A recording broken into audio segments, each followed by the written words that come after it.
तुम्ही जर त्या निवडणूक आयुक्तांचं सगळं ते प्रेस ऐकली तर मला मोठी गंमत वाटली. मला तर आता असं थोडंसं वाटून गेलंय की निवडणूक आयोगानं तरी कशा करता त्यांनी सत्ताधारी म्हणून राहण्याची तर गरज नाही, परंतु त्यांनी एखादा पक्ष स्वतःच स्थापन करायला हरकत नाही मुख्य निवडणूक आयुक्तांनी, कारण सगळंच त्यांच्या हातात आहे. आणि राजकीय पक्षाच्या एखाद्या नेत्याप्रमाणे ते बोलतायत, त्यांची बोलण्याची पद्धत हे जे आहे हे आपण जनतेकरता काम करतोय असं सुद्धा दिसलं नाही.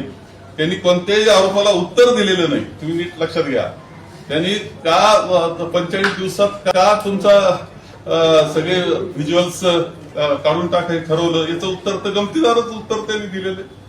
तुम्ही का डिजिटल स्वरूपातली एकदम यादी पोहोचवली नाही, का गठ्ठे दिले, फक्त उत्तर त्यांनी दिलेलंच नाही. अनेक गोष्टीचं उत्तर दिलेलं नाही.